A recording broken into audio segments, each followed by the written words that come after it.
자, 오늘은 지난주에 이어서 성령 열매, 무슨 열매죠? 희락, 기쁨의 열매, 오늘 한번 진행해 보도록 하겠습니다. 지난주에는 우리가 에스더 말씀을 통해서 유대인들이 구원을 얻게 된 불임절에 대한 이야기 나눴던 거 기억하십니까? 일주일밖에 안 지났는데. 자, 아말렉 족속이었던 하만이 유대 민족을 몰살하려고 계획을 세웠지만 하나님의 섭리로 인해서 대역전승을 거두게 되어서 또 놀라운 기적을 보였던 그 본문의 말씀을 통해서 우리가 간접적인 경험을 했던 것을 기억합니다. 바로 그 승리의 기쁨이 오늘 우리가 사는 이 땅에서도 동일하게 이루어지고 있다고 말씀드렸죠. 바로 예수 그리스도께서 십자가상에서 사망 권세를 이기시고 승리하신 놀라운 일이 오늘을 사는 우리에게도 적용이 되기 때문에 승리의 기쁨을 누리게 되고 또 그 기쁨이 우리로 하여금 바로 성령의 열매를 맺게 해준다고 말씀드렸습니다. 자, 그래서 요한복음 16장 22절에는 이런 말씀이 있습니다. 같이 한번 읽어보겠습니다. 시작. 지금은 너희가 근심하나 내가 다시 너희를 보리니 너희 마음이 기쁠 것이요 너희 기쁨을 빼앗을 자가 없으리라. 아멘. 우리의 기쁨 빼앗을 자가 있다고요, 없다고요? 없습니다. 아무도 우리의 기쁨을 빼앗을 수가 없습니다. 바로 예수 그리스도께서 십자가에 달리셔서 우리의 모든 문제, 사망 권세의 모든 문제를 해결해 주셨기 때문에 그것으로 인해서 우리는 끝까지 그 기쁨 가지고 살아갈 수 있는 줄로 믿습니다. 아멘. 아멘 했는데 가끔 우리의 삶 가운데 왜 기쁨이 사라지는 걸까? 제가 볼 때요, 성령의 9가지 열매 중에 기쁨의 열매, 이 희락의 열매 맺기가 너무나도 어려운 것 같아요. 개인적인 생각이 그렇습니다. 이 기쁨의 열매를 빼앗기지 않고 늘 풍성하게 맺을 수 있는 방법이 없을까? 늘 고민이 됩니다. 그래서 오늘도 지난주에 나눴던 그 기쁨의 열매, 또 다른 차원에서의 기쁨의 열매를 맺기 위해서 오늘 본문 말씀을 나누기를 원합니다. 오늘은 하박국이라는 책이 있다는 거 들어보셨습니까? 근데 점심 때 먹을 국 이름이 오이냉채국인데 하박국은 선지자의 이름이죠. 오늘 읽은 말씀은 이 남유다의 선지자로 사역하였던 하박국의 간증과 고백이 담겨 있는 글입니다. 자, 그런데 하박국 선지자는요, 이 글을 처음 써내려갈 때 어떤 마음이었냐면 오늘 읽었던 그 마지막 그 기쁨의 감정과는 달리 그 마음이 불편하고 언짢은 심정으로 하박국 1장에 있는 말씀을 써내려가고 있었다는 거예요. 도대체 이 하박국 선지자에게는 무슨 일이 있었던 것일까? 우리가 한번 궁금하게 생각하면서 말씀을 한번 나누기를 원하는데요. 자, 하박국 1장 2절에 그 마음이 담겨 있는 글이 쓰여 있습니다. 같이 한번 읽어보겠습니다. 시작.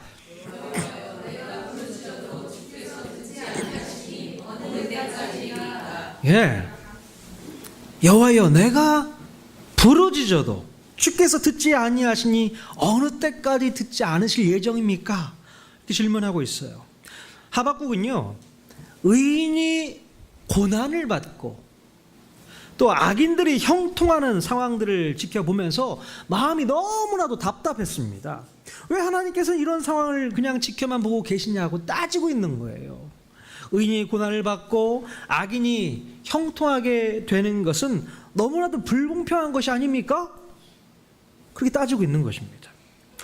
여러분, 그때 당시의 국제 정세는 어떤 상황이었을까? 하박국 선지자가 활동했던 이때 당시의 국제 정세, 바로 강대국이었던 이 아수르 제국이 이제 힘이 약화되어져서 퇴색되어지고 이제 새롭게 등장한 바벨론 제국이 국제사회에 이제 등장하게 되어서 새롭게 큰 위협으로 다가오고 있었던 때였다는 것입니다. 물론 남유다에게 이 바벨론 제국이 또 고통을 끼치고 있는 그런 상황이 되었다는 것이죠. 그래서 하박국 선지자는 그들의 형통함에 대해서 의문을 가지고 하나님께 묻고 있습니다. 하박국 1장 13절 같이 한번 또 읽어보겠습니다. 시작. 어찌하여 거짓된 자들을 방관하시며 악인이 자기보다 의로운 사람을 삼키는데도 잠잠하시나이까. 자, 여기서 악인이라고 표현한 것은 바벨론 제국을 의미할 것이고, 의로운 사람이라고 표현한 것은 남유다를 의미합니다. 자, 남유다가 하나님께 잘한 것은 없지만 그렇다고 해서 남유다보다 더 악한 바벨론에게 고통을 받고 있는 것은 잘못된 것 아닙니까? 이렇게 따지고 있는 거예요. 자, 그러자 하나님께서는요, 공의로 심판하게 될 날이 오게 될 것이다 라고 얘기하고 계세요.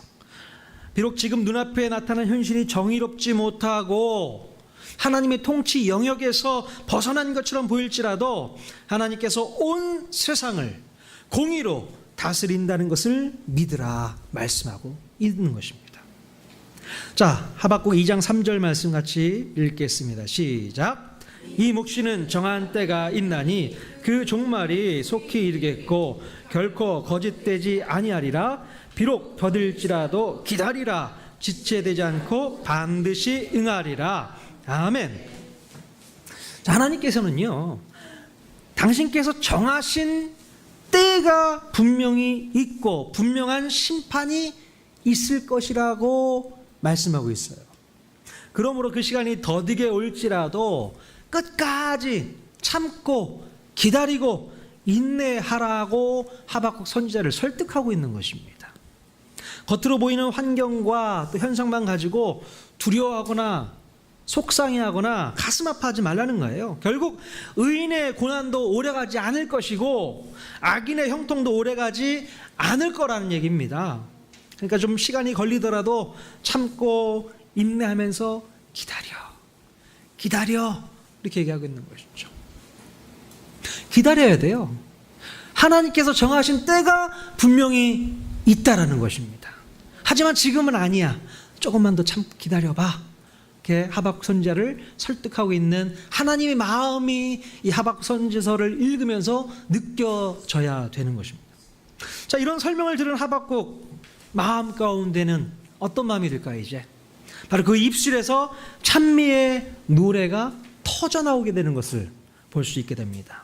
언제나 공의를 행하신 하나님이시고 어떠한 상황 속에서도 당신의 백성을 사랑하신 하나님이시기 때문에 세상의 모든 것이 없다고 하더라도 오직 여호와만 있으면 기쁨이 가득합니다라는 고백을 터뜨리는 장면이 오늘 읽었던 말씀이죠. 자, 오늘 읽은 말씀 우리가 다시 한번 읽어봤으면 좋겠습니다. 어떤 감정으로 하박국 선지자가 이 노래를 하고 있는지 같이 한번 읽겠습니다. 시작. 아멘. 자, 오늘은요, 이 하박국 선지자의 그 믿음의 수준까지 우리는 올라가야 될 줄로 믿습니다. 예. 이런 찬양, 이런 고백, 무화과 나뭇잎이 마르고, 오늘 처음 불러보신 노래신가요? 많이 들어보셨나요? 예. 이게 이렇게 흥겹게 부를 수 있는 노래는 아닌 것 같습니다. 정말 그 환경, 그 상황에 닥친 상황에서 이 노래를 부른다면 힘있게 부를 수 있는 노래는 아닐 수 있을 것 같아요. 자, 아무것도 풍성하지 않은, 너무나도 부족하고 빈약한 상황 속에서도 하박국은 기쁨을 노래하고 있습니다. 오늘 우리가 배우게 되는 기쁨은요, 지난주에 에스더에서 보았던 기쁨과는 또 다른 기쁨인 것을 우리 알 수 있게 되죠. 지난주 우리가 알게 된 기쁨은요, 반전의 역사, 하나님의 승리를 기뻐했었던 우리 에스더서를 통해서 기쁨을 누렸다면, 이제 오늘 읽은 본문에서는요, 아무것도 바랄 수 없는 그런 상황 속에서도 기뻐할 수 있다라고 하는 한 계단 더 성숙되어진 그 실력을 우리가 배워야 한다는 것입니다. 지난주에는 얼마나 그 하나님의 역전승, 야구에서도 9회 말 투아웃에 주자는 만루 상황에서 타자가 땅 쳐가지고 홈런을 때리는, 역전승하는 대단한 일이잖아요. 제가 어렸을 때부터 꿈이 하나 있었습니다. 환상이 있어요. 제가 야구선수, 어렸을 때 꿈이 야구선수였어요. 그래서요, 어떤 꿈이 있었냐면 9회 말 투아웃에 주자는 만루 상황에서 내가 땅 쳐가지고 홈런을 때리면 역전승하는 그런 환상을 제가 꿈꾸고 있어요. 야구 선수는 아니더라도 오늘 저에게도 그런 꿈이 있습니다. 역전 홈런 치고 싶다. 여러분들 역전 홈런 치고 싶으십니까? 예, 우리는 이미 역전 홈런 치신 분들이세요. 바로 예수 그리스도가 우리와 함께 하시기 때문에 가능하다는 것입니다. 그분이 역전승하게 하셨잖아요. 그 믿음 가지고 그 기쁨 가지고 오늘도 우리가 살아가야 될 줄로 믿습니다. 자, 그런데 오늘 하박국 선지자 또 다른 이야기를 하고 있습니다. 자, 여러분들은요, 여러분이 수고하고 애쓰고 노력했던 그 모든 일과 사업에 있어서 아무런 결실이 없고 성과가 없어도 여호와로 말미암아 기뻐하고 즐거워할 수 있겠냐는 것입니다. 가능할까요? 내가 열심히 수고하고 애쓰고 노력하고 땀 흘리고 정말 힘있게 준비했는데 아무런 성과가 없어요. 열매가 없어요. 그런 일이 발생한다면 여러분 마음이 어떻겠습니까? 그럼에도 불구하고 내가 하나님 앞에 여호와만으로 기뻐할 수 있습니다 라고 고백할 수 있냐는 거예요. 우리는 늘 그렇지 않습니까? 성과가 없는 일에 대해서는 실망하고 낙심되고 절망하고 괴로워할 때가 많이 있잖아요. 내가 애쓰고 노력한 만큼의 열매는 반드시 있어야 되는데 노력한 만큼의 결실도 누리지 못하게 되었다는 것은 속상하고 비참한 현실이 아닐 수 없습니다. 그럼 제가 이 통하는 교회를 처음 개척하고 이제 3개월이 지났잖아요. 저는 교회를 개척하면 성도들이 막 몰려올 줄 알았어요. 왜 이렇게 웃었어요? 에이그 착각이요. 정말 그랬습니다. 그래도 김중량 목사가 개척을 하는데 이 서구 지역에 이 동네 사람들이 좀 몰려와야 되는 것이 아닌가 그런 생각, 그런 착각을 했던 것 같아요. 근데 웬걸요? 3개월이 지났는데도 새 가족이 지난주에 한 번 오셨는데 오늘도 못 오셨네요. 정말 그랬습니다. 많이 몰려올 줄 알았는데 몰려오지 않는 거예요. 마음 가운데 어떤 마음이 들까요? 제 마음 가운데 살짝 의기소침, 좀 더 기다려보지 뭐 그런 생각이 있습니다. 마음이요 슬슬 불안해지기 시작하는 마음이 생길까요? 만약에 그런 생각이 또 드는 거예요. 교회 개척한 지 1년이 지나 벌써 1년도 안 됐는데 1년이 지나고 났는데도 불구하고 우리가 이 인원 가지고 그냥 그대로 예배 물론 드려도 좋지만 하나님께서 우리 교회에 부흥시켜 주지 않으시면 어떡하지? 이런 생각이 문득 들 때가 있습니다. 여러분들은 그런 생각 안 해보셨죠? 저희가 기도 제목, 우리 통하는 교회 기도 제목 내놓고 기도하고 있지 않습니까? 우리 기도 제목이 30가정 50명 이상 보내주십시오라고 기도하고 있지 않습니까? 주혜명 집사님 기도하고 계시잖아요. 할렐루야.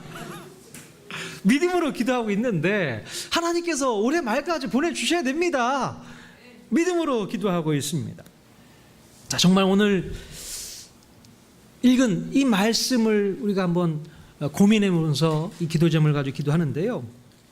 자, 그런데 무화과 나무가 무성하지 못하고 포도나무에 열매가 없고 감람나무에 소출이 없고 밭에 먹을 것이 없고 외양간에 송아 없을지라도 나는 그 상황에서 정말로 기뻐할 수 있을까? 그런 생각을 해보게 됩니다. 정말 기뻐할 수 있을까? 저는 지금도 너무 기뻐요. 이렇게 많은 분들이 함께 예배 드릴 수 있으니까 참 기쁩니다. 근데 아무리 제가 노력하고 애쓰고 수고하고 기도하고 전도하고 해도 만약에 열매와 소출이 없다면 그때 나는 실망하지 않을 자신이 있나? 속상하지 않을 자신이 있나? 스스로 한번 질문을 던져보게 되는 거죠. 자, 그 상황에서 제가 좋아하는 시편 말씀이 생각났습니다. 같이 한번 이 말씀 읽어봤으면 좋겠는데 시편 37편 4절 말씀 같이 한번 읽겠습니다. 시작. 또 여호와를 기뻐하라. 그가 내 마음의 소원을 내게 이루어 주시리로다. 아멘. 저는 이 말씀 온전히 믿습니다. 여호와를 기뻐하라. 그가 내 마음의 소원을 내게 이루어 주시리로다. 아멘. 그러니까 우리 마음 가운데 있는 소원을 누가 응답해 주신다는 얘기입니까? 하나님께서 응답해 주실 테니 뭐 하라고요? 기뻐하라는 얘기입니다. 그러니까 미리 우리는 기뻐하는 거예요. 미리 기뻐하는 겁니다. 왜요? 우리 마음에 있는 그 거룩한 소원들을 주님께서 응답해 주실 것을 온전히 믿기 때문에 기뻐할 수 있는 것입니다. 아멘. 이것이 믿음인 거예요. 믿음. 그럼 믿음이 뭡니까? 보이지 않는 상황 속에서도 하나님을 신뢰하고 기뻐할 수 있는 것. 그게 믿음인 것입니다. 자, 히브리서 11장 1절에 믿음이 된 정의가 나옵니다. 같이 한번 읽겠습니다. 시작. 믿음은 바라는 것들의 실상이요 보이지 않는 것들의 증거니. 아멘. 여러분, 우리가 눈으로 보고 믿는 것은 믿음이 아닙니다. 우리가 눈에 보지 못하고 보이지 않는 것을 보는 것처럼 신뢰하는 것, 이거 진정한 믿음이라고 할 수 있는 거예요. 눈에 안 보입니다.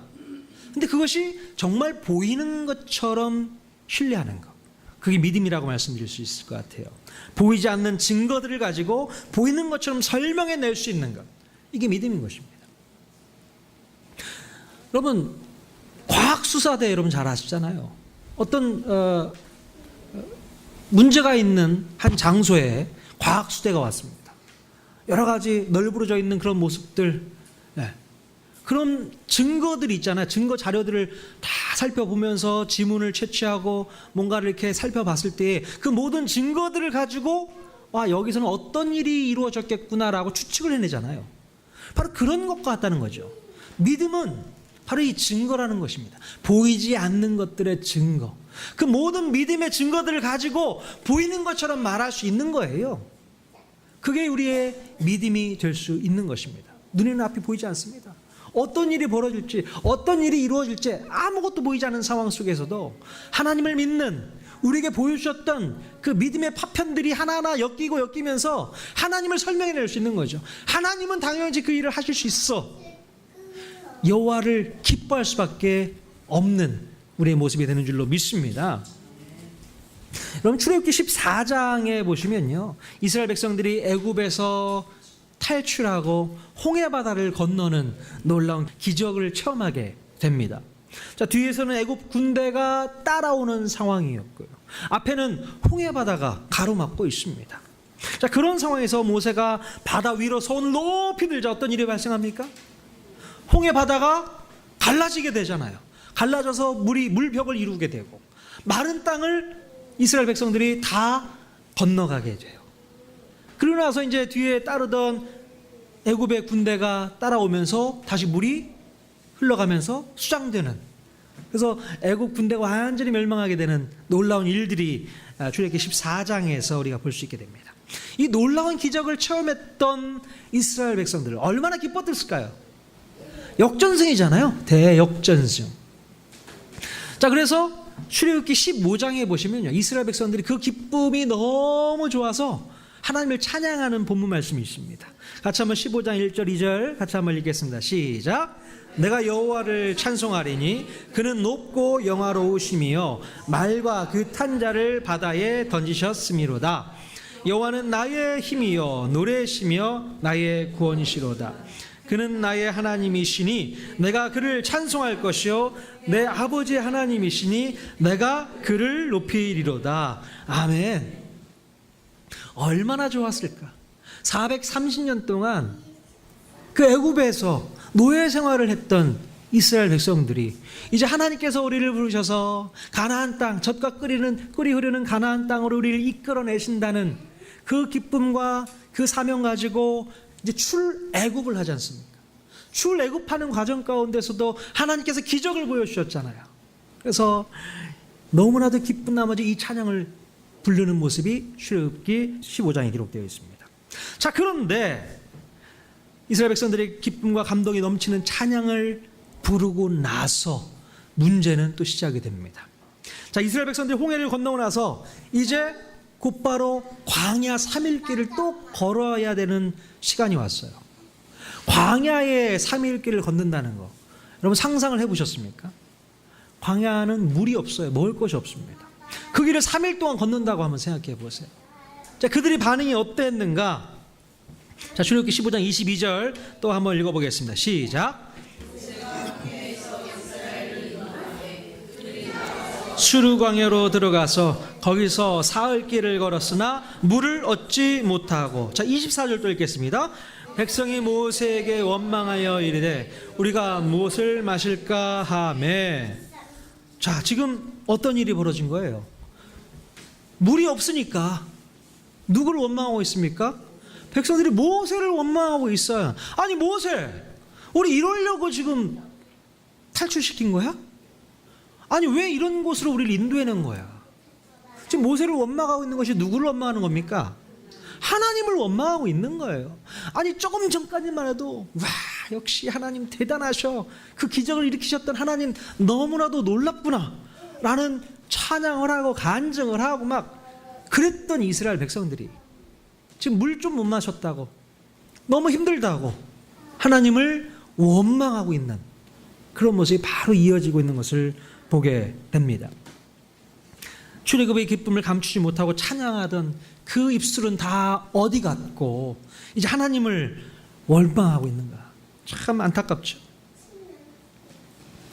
자, 여러분 같았으면 그 기적 같은 승리를 맛본 후에 그렇게 하나님을 원망하는 그런 모습으로 하나님을 대하시겠습니까? 여러분 같아서는 어떻게 하실 것 같아요? 아, 저 같았으면, 아니 어떻게 바닷물이 갈라지는 놀라운 역사를 경험했는데 어떻게 바로 하나님을 원망할 수 있습니까? 저는 이해가 안 갑니다. 평생 그 기쁨 가지고 살아갈 수 있어야 되지 않을까요? 근데 정작 이스라엘 백성들은 그걸 못하고 있는 거예요. 왜도 좀 참고 인내하지 못하고 승리의 기쁨을 끝까지 가지고 가지 못했나. 이게 안타까움이 있는 거죠. 여러분, 이스라엘 백성들이 기뻐했던 그 기쁨은요, 어느 누구라도 가질 수 있는 기쁨이었습니다. 여러분, 누구라도 환경이 좋아지고 상황이 좋아지면 기쁨은 가질 수 있는 거 아니겠습니까?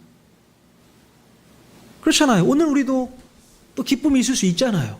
환경이 좋아지고 상황이 좋아지고 내가 원하는 게 이루어지고 내 소원이 응답되어지면 그때는, 그 순간은 기뻐할 수 있다는 거예요. 누구라도 다 기뻐할 수 있는 거예요.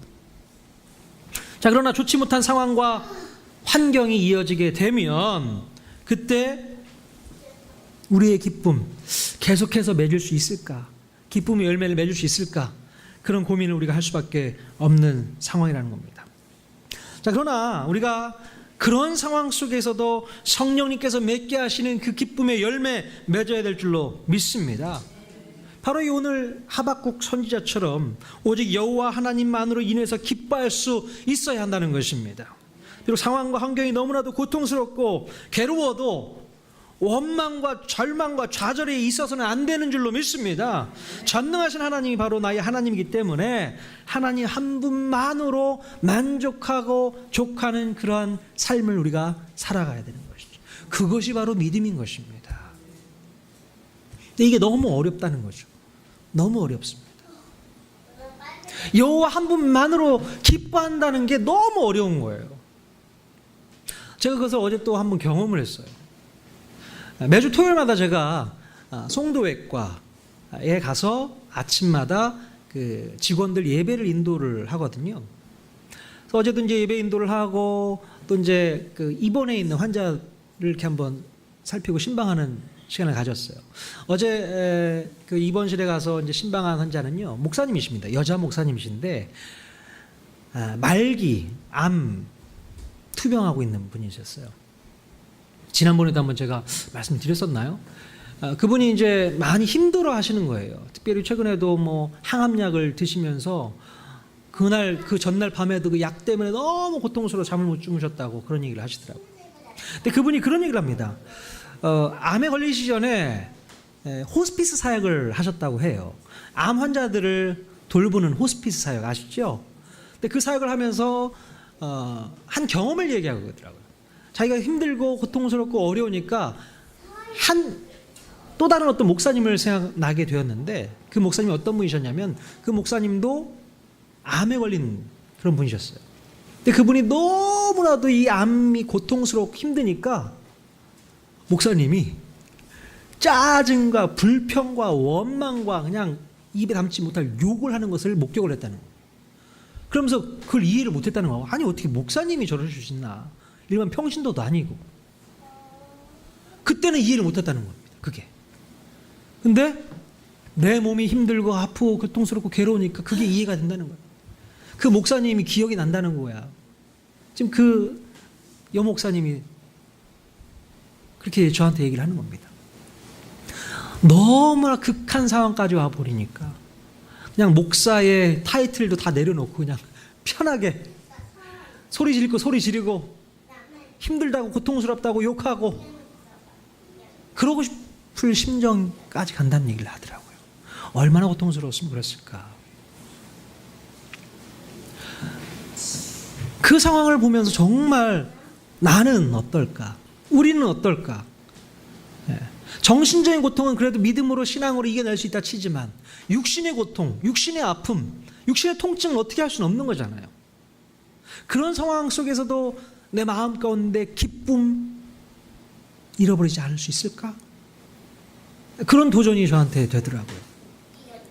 오늘 이 말씀 고민하면서 와, 쉽지 않은 문제겠구나. 그래서 제가 아까 말씀드렸잖아요. 기쁨 열매가 제일 맺기 어렵다고요. 우리는 삶 가운데요, 잠깐 우리를 힘들게 하고 어렵게 하고 고통스럽게 하고 그런 환경들이 다가오면 당장 기쁨이 사라지게 됩니다. 어느새 사라져버려요. 사단이 그걸 노리고 있는 것 같습니다. 그래서 사단이요 계속 우리에게 가시를 심어주는 것 같아요. 열매를 다 가져가 버립니다. 우리가 수고하고 애쓰고 노력했던 그 모든 것 다 뺏어가 버려요. 그럼에도 불구하고 너 하나님께 감사할 수 있어? 기뻐할 수 있어? 그 우리를 약 올리는 것 같습니다. 여러분, 그런 상황이 닥쳤을 때 여러분들은 어떻게 하시겠냐는 거예요. 평생을 일궈놨던 그 모든 열매가 송두리째 다 빼앗겨 버렸을 때 여러분은 어떻게 하시겠습니까? 그럼에도 불구하고 여호와 하나님만으로 기뻐하실 수 있겠냐는 겁니다. 기뻐하셔야죠. 기뻐하셔야죠. 그게 바로 믿음입니다. 내 힘으로는 할 수 없는 일이지만 내 안에 성령님께서 나로 하여금 기쁨의 열매 맺게 해달라고 주님 앞에 간절히 간구해야 될 필요가 있는 줄로 믿습니다. 이것이 바로 남다름의 열매인 것입니다. 남들은 이런 열매 맺을 수 없습니다. 그런 열매가 맺혀지지 않으면, 그런 상황이 닥치면 누구라도 사람들은 절망하고 좌절하고 극단적인 선택을 할 때가 참 많이 있는데, 우리 그리스도인들은요 그렇지 않을 자신이 있어야 되는 것입니다. 그래 하나님께서 우리에게 준비하신, 예비하신 뜻과 길이 있겠지, 그거 기다리는 거 아니겠습니까? 오늘 우리가 읽지 않았는데 한번 같이 한번 말씀 주겠습니다. 이스라엘 백성들이요 조금만 더 참고 기다렸으면 어떤 일이 벌어졌을까? 출애굽기 15장 27절 같이 한번 또 읽겠습니다. 시작.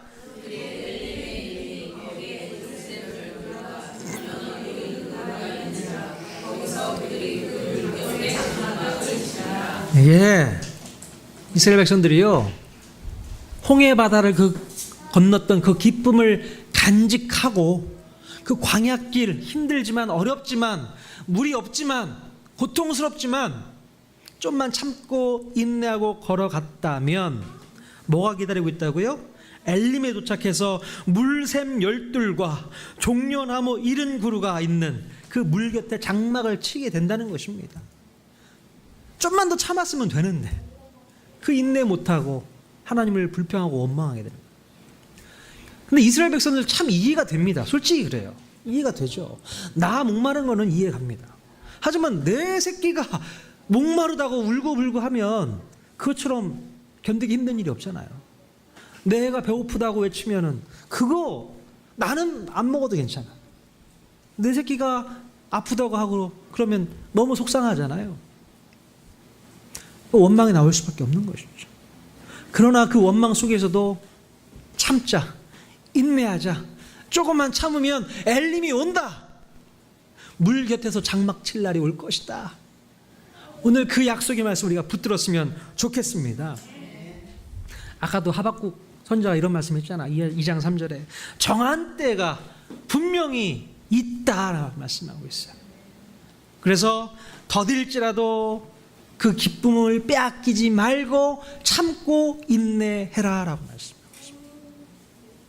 그럼 참고 인내합시다. 기쁨 빼앗기지 맙시다. 기쁨의 열매 풍성하게 맺어 갑시다. 하나님이 정하신 때가 오면 그 정한 때에 우리는 물샘 바로 옆에서 장막 치며 룰루랄라 하나님을 찬양하고 기뻐할 날이 오게 될 줄로 믿습니다. 그 마음을 가지고 사는 사람들이 바로 우리 그리스도인 줄로 믿습니다. 그 기쁨과 그 믿음과 그 인내 속에서 하나님께서 우리가 하나님을 향하여 바라보는 그 믿음의 시선, 그 시선 가지고 승리하기를 원하시는 줄로 믿습니다. 그 하나님 바라보면서 오늘 우리가 이 기쁨 빼앗지 않고 얼굴에 늘 웃음을 보이면서 살아가는 저와 여러분 모두가 다 되시기를 주님의 이름으로 간절히 축원드립니다. 우리 옆 사람 보시면서 한번 웃어 주십시오. 그 기쁨 빼앗기지 맙시다. 놓치지 맙시다. 승리합시다. 기다립시다. 인내합시다. 아멘.